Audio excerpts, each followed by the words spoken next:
के रोगहरं शशि दुःखहरं भौमे च शत्रुहरं बुद्धे बुद्धिबलं गुरु शुभफलं शुक्रे च धनलाभं सौरी सूर्यबलं राहु बाहुबलं केतु च प्रतापदयं सर्वे नवग्रहा सदा हितकरा कुर्वंस्तुते मंगलम। जय जगन्नाथ। मु ज्योतिर्विद चंद्रशेखर नायक मोर चैनल ज्योतिषर जातक को आपण मानंकु मोर अंतरर गभीरतम प्रदेशरु स्वागत जनाऊछि। बंधुगण, आमे जो शनि चलन विषय रे आलोचना करूछे, वास्तविक ग्रह चक्र भितरे शनि होउछंती न्यायाधीश। आउ जेते प्रकार गरीब दुष्ट शारीरिक विकलांग ठारू आरंभ करी एई प्रकार लोक माने अछंती, सेमानंकर सिय होउछंती तांको पई मुख्य ग्रह। ताहाले शनि होउछंती दंडाधीश, न्यायाधीश आउ कर्माधीश। से कर्म फल को विचार करंती शनि। आपण केते कर्म करूछंती, शनि चाहंती जे कौनसी लोक सेमती बिना कारण रे किछि न पाई जाऊ। शनिंकर उद्देश्य होची सेया। से चाहंती व्यक्ति विशेष जहा परिश्रम करूछंती सेही हिसाब रे से फलटिए पाइबे। हौ बंधुगण, आमे देखिबा हमर 2025 मसिया एप्रिल मास 3 तारिख दिन 9:35 रे शनि ग्रह कुंभ राशि परित्याग करी मीन राशि रे पदार्पण करिवे।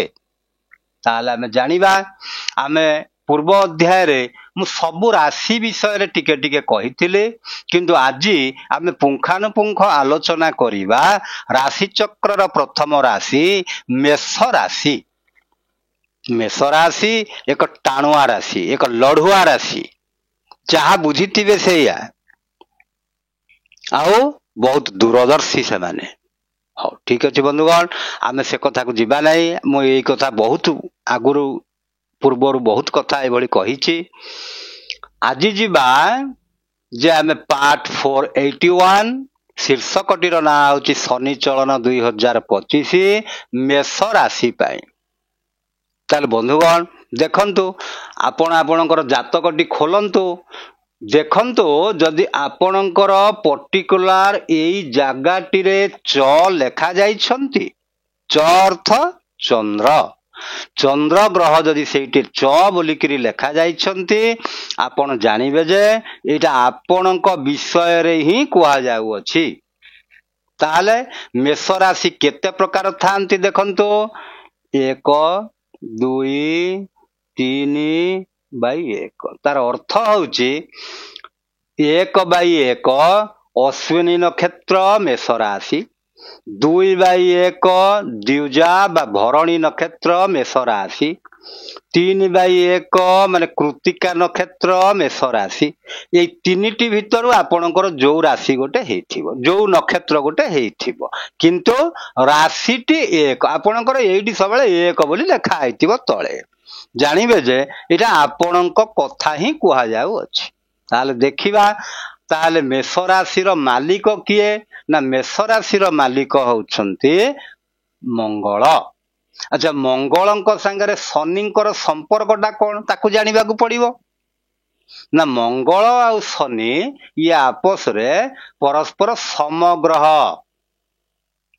ये तांकू तांकर समान बोली भावंती, शनि भी मंगल को समान बोली भावंती।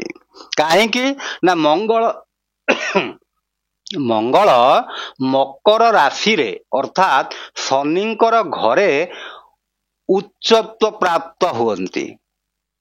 ताहले ताले मंगल आ शनि ये परस्पर हेले गोटे समग्रह, ये तांकू समान बोली भावंती, सी भी आंकू समान बोली भावंती। तेणु आपण जानंतो सी तांकर शत्रु नुहंती। मु कहबार कथा हला एतिकी, शत्रु नुहंती। अच्छा ठीक अछि। ताहले देखंतु, वर्तमान शनि कुंभ राशि रे गोचर करूछंती। से 3/4/2025 ହେଇଗଲେ କୁମ୍ଭ ରାଶି ପରିତ୍ୟାଗ କରି ମୀନ ରାଶିରେ ପଦାର୍ପଣ କରିବେ। ତାହେଲେ ମୀନ ରାଶିରେ ଯଦି ପହଞ୍ଚି ଯିବେ ତାହେଲେ ମେଷ ରାଶି ପାଇଁ ଆପଣଙ୍କର କେତେ ନମ୍ବର ଶନି ହେଲା ଦେଖିବା ନା 1 2 1 ମାନେ ଯୋଉଠି ଚ ଲେଖା ହେଇଛି ସେଇଠୁ ଗଣିବେ ଆଣ୍ଟି କ୍ଲକ୍ ୱାଇଜ ଗଣିବେନି। 1 2 3 4 5 6 7 8 9 10 11 12 ନମ୍ବର ହେଇଗଲେ। ମୁଁ ଯୋଉ ଲେଖିଛି ଏଠି 12 ନମ୍ବର ହେଇଗଲେ। ତାହେଲେ ଏକାଦଶ ବୃହସ୍ପତିଟି ଆପଣଙ୍କ ପାଇଁ ଶୁଭକାରକ ଥିଲେ, ଏକାଦଶ ଶନି ଆପଣଙ୍କ ପାଇଁ ଶୁଭକାରକ ଥିଲେ। କାହିଁକି? ମୁଁ ଆଗରୁ କହିଛି ଯେ 3 ନମ୍ବର ଶନି ଆପଣଙ୍କ ରାଶିରୁ ଗଣିଲେ ଯଦି 3 ନମ୍ବର ହଉଥିବ ତାହେଲେ ଶୁଭ, 6 ନମ୍ବର ହଉଥିବ ଶୁଭ, 10 ନମ୍ବର ହଉଛି ଶୁଭ, 11 ନମ୍ବର ହଉଛି ଶୁଭ, ବାକିଟି ଅଶୁଭ। ଆଉ ଗୋଟିଏ ଜିନିଷ ବନ୍ଧୁଗଣ ଧ୍ୟାନ ଦେବେ, ଶନି ମୁଖ୍ୟତଃ ମକର ରାଶି, କୁମ୍ଭ ରାଶି, ତୁଳା ରାଶି ଆଉ ମେଷ ରାଶି, ଏଇ ରାଶି ଗୁଡ଼ିକୁ ଶନି କଣ କରନ୍ତି? ବିଶେଷ ଖରାପ ଫଳଟିଏ ଦିଅନ୍ତି ନାହିଁ। ତା କାରଣଟା କଣ ବନ୍ଧୁଗଣ ଦେଖନ୍ତୁ ନା, ମକର କୁମ୍ଭ ହେଲା ଶନିଙ୍କର ନିଜ ଘର। ମକର ହଉଛି ତାଙ୍କର ସ୍ୱକ୍ଷେତ୍ର, କୁମ୍ଭ ହେଲା ତାଙ୍କର ମୂଳ ତ୍ରିକୋଣ ଘର। ତେଣୁ ଦିଟି ଯାକ ନିଜ ଘର ବୋଲି ଭାବି ଦିଅନ୍ତୁ। ଆଉ ତୁଳା ରାଶିରେ ଶନି ଉଚ୍ଚ ହେଇଯାଆନ୍ତି, ତେଣୁ ସେ ଉଚ୍ଚ ରାଶିରେ ରହିଛନ୍ତି, ତୁଳା ରାଶିକି ତାଙ୍କର ଉଚ୍ଚ ରାଶି ବୋଲି ଭାବନ୍ତି।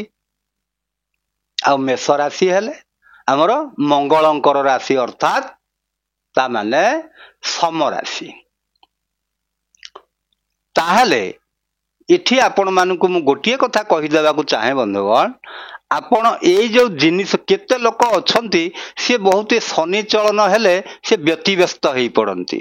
ହେଇ ଆମର 7.5 ଆସିଗଲା, ହେଇ ଆମର କଣ୍ଟକ ଢେୟା ଆସିଗଲା, ହେଇ ଆମର ଆସିଗଲା ଆମର 7 8 9, ତାହେଲେ ଏଇଭଳିଆକୁ ଡରି ଯାଆନ୍ତି।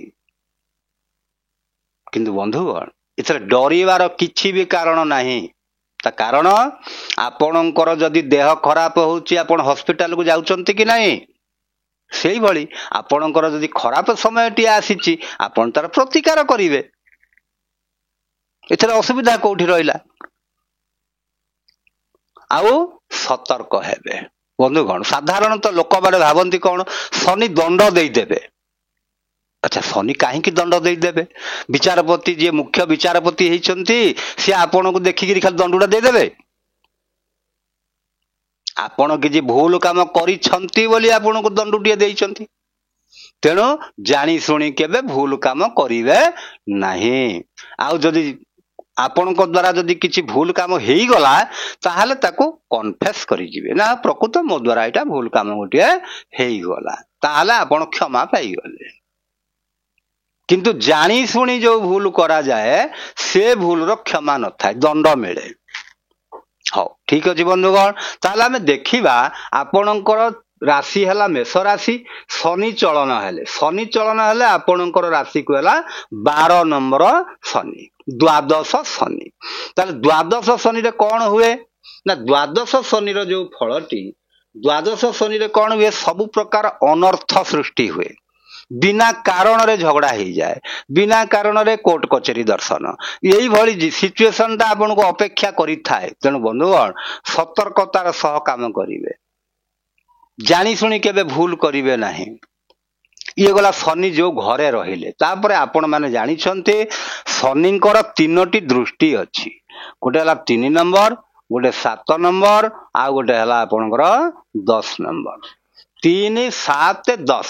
ତାହେଲେ ଶନି ରହିଲେ ମୀନ ରାଶିରେ, ସିଏ ଆପଣଙ୍କୁ 12 ନମ୍ବର ଘରର ଫଳଟିଏ ଦେଲେ। 12 ନମ୍ବର ଘରଟି କଣ ରିପ୍ରେଜେଣ୍ଟ କରୁଛି ନା, ସେ ଘରଟି ହଉଛି ଆପଣଙ୍କ ବ୍ୟୟର ଘର, କୋର୍ଟ କଚେରୀର ଘର, ଡାକ୍ତରଖାନାର ଘର, ଶଯ୍ୟା ସୁଖର ଘର, ଆପଣଙ୍କର ଇନକମ ଟ୍ୟାକ୍ସର ଘର।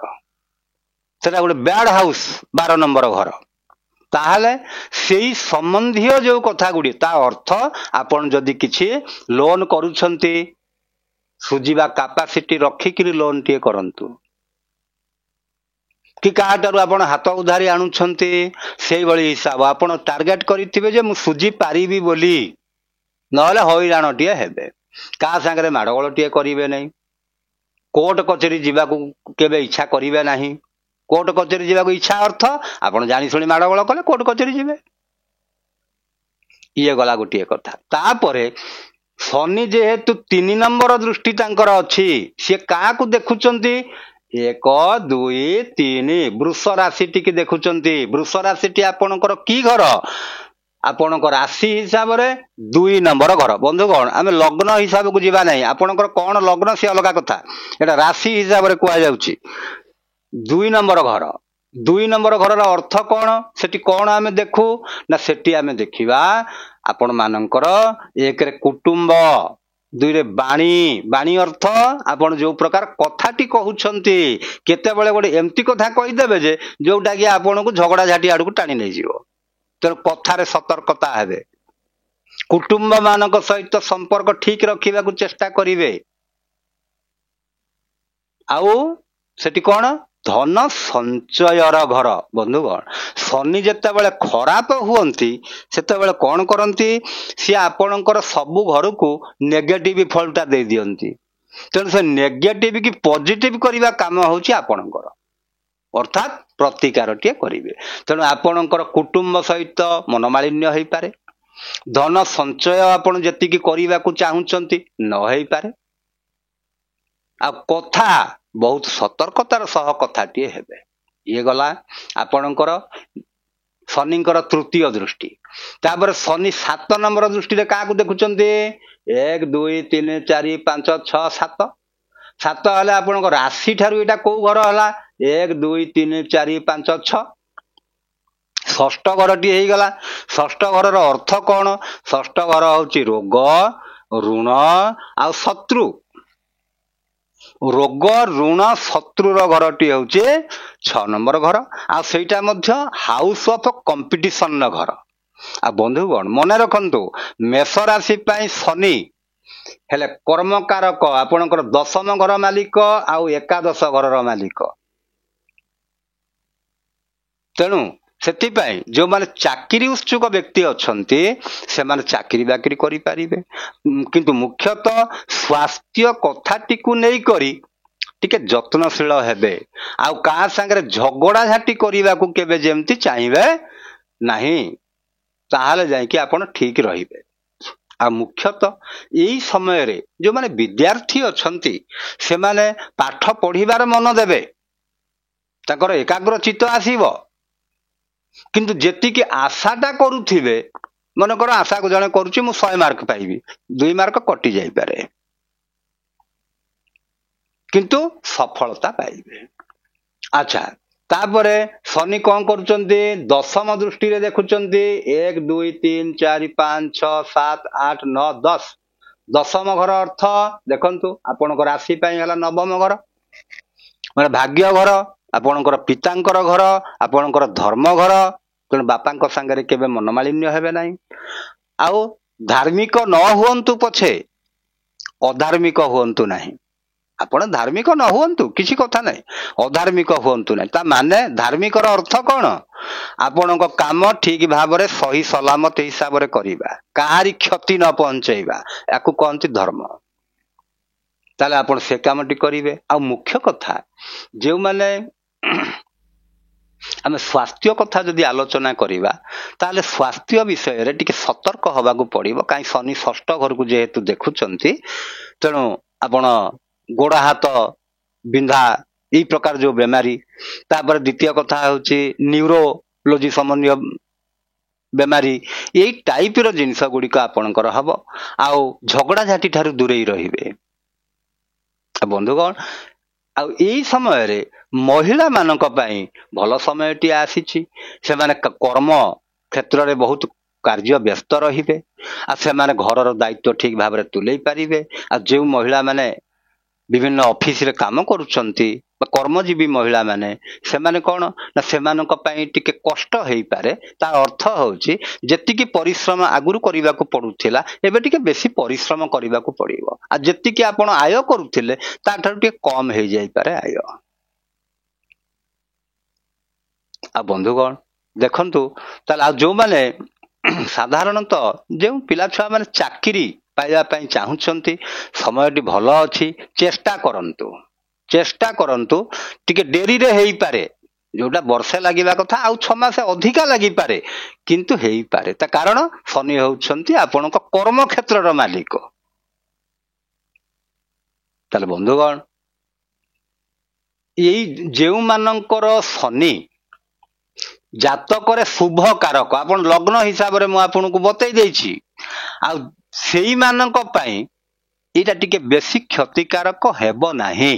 କିନ୍ତୁ ଯେଉଁମାନଙ୍କ ଜାତକ ପାଇଁ ମାନେ ଲଗ୍ନ ହିସାବରେ ଶନି କ୍ଷତିକାରକ ନୁହନ୍ତି, ତେଣୁ ସେଇମାନଙ୍କ ପାଇଁ ଉପକାରୀ ହେବେ ଶନି। ଯାହା ଚାହିଁବେ, ଯେତିକି କିନ୍ତୁ ଆଶା କରୁଛନ୍ତି ତାଠାରୁ ଟିକେ କମ ହେଇପାରେ, କାରଣ ଶନି ହେଉଛନ୍ତି ପାପ ଗ୍ରହ। ସେ ନ୍ୟାୟାଧୀଶ ହେଇଥିବାରୁ ମନେକର ଆପଣ 100 ଟଙ୍କାଟିଏ ପାଇବା ପାଇଁ ଯୋଗ୍ୟ, ଆପଣଙ୍କୁ ସେ 100 ଟଙ୍କା ଦେବେ, 99 ଦେବେନି କି 101 ବି ଦେବେନି, 100 ମାନେ 100। ତେଣୁ ବନ୍ଧୁଗଣ, ଯେଉଁମାନଙ୍କ ଜାତକ ପାଇଁ ଶନି ଶୁଭ ଗ୍ରହ, ସେମାନେ ତ ନିଶ୍ଚିତ ଭାବରେ ଭଲ ଫଳଟିଏ ପାଇବେ। ଆଉ ଯେଉଁମାନଙ୍କ ପାଇଁ ଅଶୁଭ ଗ୍ରହ ହେଇଛନ୍ତି ଶନି, ସେମାନେ ଶନିଙ୍କର ପ୍ରତିକାରଟିଏ କରିବେ। ଯେମିତି ମୁଁ ବିଭିନ୍ନ ଏପିସୋଡ ମାନଙ୍କରେ ଶନିଙ୍କର ପ୍ରତିକାର ବିଷୟରେ ମୁଁ କହିଛି, ଆଉ ବେଶୀ କହି ଭିଡିଓ ଟିକେ ଲମ୍ବା କରିବା ପାଇଁ ଚାହୁଁନାହିଁ। ଆଉ ମେଷ ରାଶିର ବ୍ୟକ୍ତି ବିଶେଷଙ୍କ ପାଇଁ ବର୍ତ୍ତମାନ ଶନିଙ୍କର 7.5 ଆରମ୍ଭ ହେବାକୁ ଯାଉଛି ଏପ୍ରିଲ 3 ତାରିଖରୁ। 7.5 କେମିତି ହେଲା? 12, 1, 2 ବର୍ତ୍ତମାନ ହେଇଛନ୍ତି 12। ଯେତେବେଳେ ମେଷକୁ ପଳେଇ ଆସିବେ ହେବେ 1, ବୃଷକୁ ପଳେଇ ଆସିଲେ ହେବେ 2, 12, 1, 2 ତାକୁ କହନ୍ତି ଶନି 7.5। ତେଣୁ 7.5 ସମୟରେ ଆପଣ ଯେତିକି ଭୟ କରୁଛନ୍ତି 7.5କୁ, ଭୟ ମନରୁ କାଢି ଦିଅନ୍ତୁ। ଭୟର ଆବଶ୍ୟକତା କିଛି ନାହିଁ। ଆପଣ ପ୍ରତିକାର କରନ୍ତୁ, ଶନିବାର ଦିନ ଶନି ମନ୍ଦିର ଟିକେ ଦର୍ଶନ କରନ୍ତୁ। ଆଉ ମୁଖ୍ୟତଃ ନରନାରାୟଣ ଅର୍ଥ ଯୋଉ ଗରିବ ଲୋକମାନେ ଅଛନ୍ତି, କିଏ ଲୋକଟିଏ ଖାଇବାକୁ ପାଉନାହିଁ, କିଏ ଭିକ ମାଗୁଛି, ସେଇଭଳିଆ ଲୋକମାନଙ୍କୁ ଆପଣ ସାହାଯ୍ୟ କରନ୍ତୁ। ଆପଣଙ୍କ ଦ୍ୱାରା ଯାହା ହେଇପାରିବ ସେଇଟା ହିଁ ହେଉଛି ପ୍ରକୃତ ସେବା। ତେଣୁ ବନ୍ଧୁଗଣ, ମୁଁ ଭାବୁଛି ଆପଣମାନେ ବୁଝି ସାରିବେଣି। ଯଦି ଭଲ ଲାଗିଥାଏ ଲାଇକ୍ କରିବେ, ସେୟାର କରିବେ, ସବସ୍କ୍ରାଇବ କରିବେ। ଏତିକିରେ ରହିଲି ବନ୍ଧୁଗଣ। ଜୟ ଜଗନ୍ନାଥ।